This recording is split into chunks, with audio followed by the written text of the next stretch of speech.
오늘 하세나 본문은 마가복음 5장 21절에서 34절까지의 말씀입니다. 예수께서 배를 타고 맞은편으로 다시 건너가시니 큰 무리가 예수께로 모여들었다.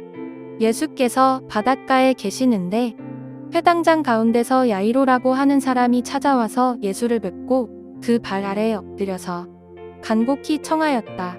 내 어린 딸이 죽게 되었습니다.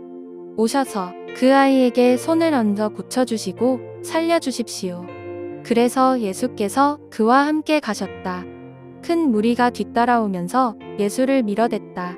그런데 12해 동안 혈루증을 앓아온 여자가 있었다. 여러 의사에게 보이면서 고생도 많이 하고 재산도 다 없앴으나 아무 효력이 없었고 상태는 더 악화되었다. 이 여자가 예수의 소문을 듣고서 뒤에서 무리 가운데로 끼어 들어와서는 예수의 옷에 손을 대었다. 그 여자는 내가 그의 옷에 손을 대기만 하여도 나을 터인데 하고 생각하고 있었던 것이다. 그래서 곧 출혈의 근원이 마르니 그 여자는 몸이 나은 것을 느꼈다.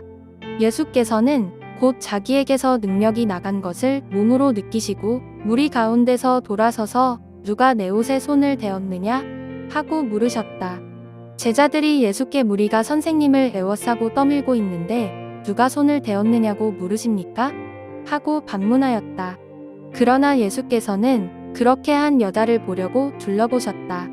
그 여자는 자기에게 일어난 일을 알므로 두려워하여 떨면서 예수께로 나아와 엎드려서 사실대로 다 말하였다. 그러자 예수께서 그 여자에게 말씀하셨다. 딸아, 내 믿음이 너를 구원하였다. 안심하고 가거라. 그리고 이 병에서 벗어나서 건강하여라. 오늘 말씀을 보면 회당장 야이로라는 사람이 찾아와 예수님의 발 앞에 엎드립니다. 이유는 즉슨 자기 어린 딸이 죽게 생겼는데 예수님께 제발 살려달라라는 요청을 하기 위함이었습니다. 오늘 본문 말씀 첫 몇 구절을 보면 뉘앙스 자체가 굉장히 긴박함을 보게 됩니다. 실제로 한 아이의 생사가 걸린 문제이기도 했지만 동시에 한 아버지의 처절함을 보게 되므로 이 내용을 읽어 내려가는 독자인 저희 입장에서도 당시 긴장감이 고스란히 전해지는 듯한 느낌이 나기도 합니다.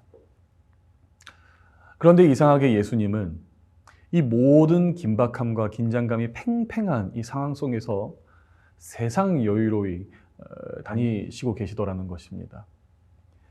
야이로는 예수님을 업어서라도 당장 그를 자기 딸 아이에게로 데려가고 싶은 심정이었겠지만 예수님은 오히려 길 가던 도중 오늘 본문에서 소개하고 있는 12년 동안 혈루증을 앓아온 이 여자를 만나셨고 그녀와 대화마저 나누실 정도로 여유로움을 보이셨다라는 것입니다. 사실 저희로서는 예수님이 왜 이러셨는지 잘 이해가 가지 않는 것이 사실이긴 하지만 이 이유와 깊은 뜻에 대해서는 내일 본문을 통해 함께 살펴보도록 하겠습니다. 당장 오늘 본문에서는 예수님이 지난 12해 동안 혈루증을 앓아 고생한 이 여인을 만나게 되는데 혈루증이란 어떤 병이냐면 월경과 관계없이 자궁에서 불규칙적으로 피를 흘리는 만성 자궁 출혈병을 의미하고 있습니다. 그러나 이 구약의 레위기를 보면 정결법상 피 흘리는 여인은 부정하다라고 지정하고 있기에 이 여인은 유대법의 관점으로 봤을 때 지난 12년 동안 부정한 여인이었던 것입니다. 이 여인은 부정했기에 그녀가 만지는 모든 사람과 물건까지 부정해짐으로써 그녀는 사회적으로도 배척받고 격리되어야만 하는 존재였습니다.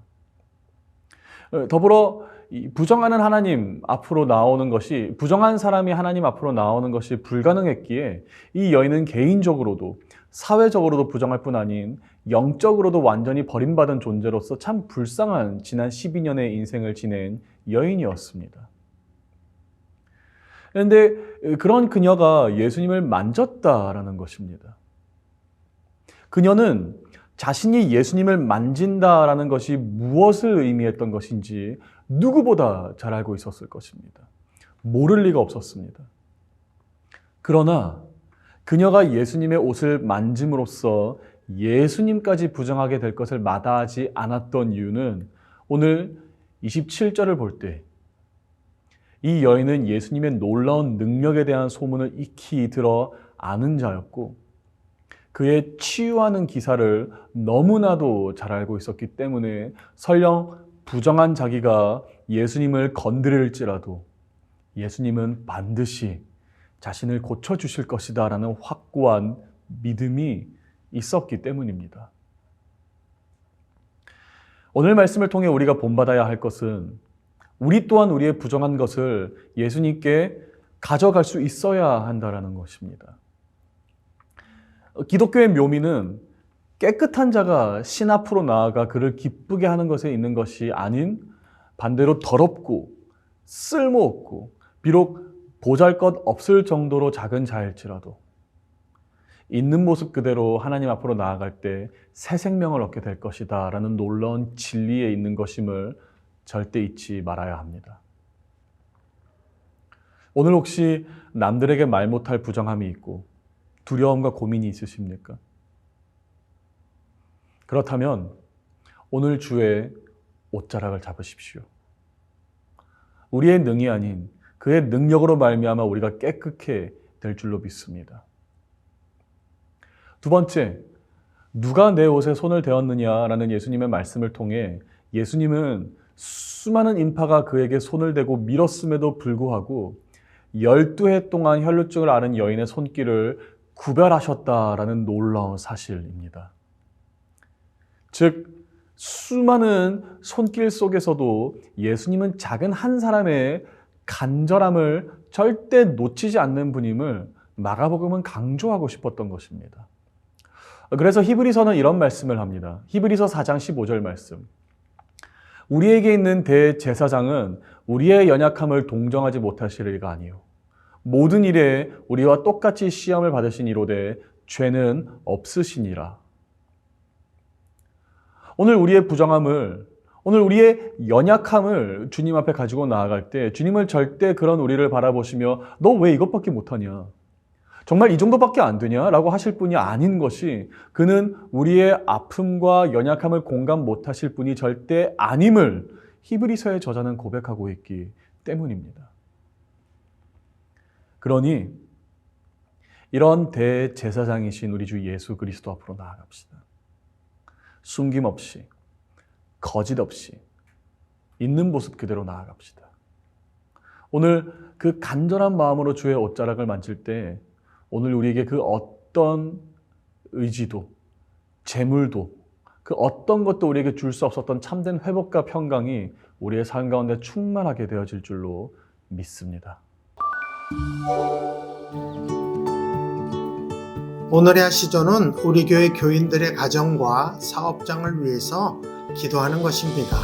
가정과 사업 안에 일어나는 모든 상황이 다 하나님께 맡겨지게 하시고 오직 주님의 은혜만이 고백되어지는 곳이 되기를 소망하며 오늘의 하시조 함께 하시죠.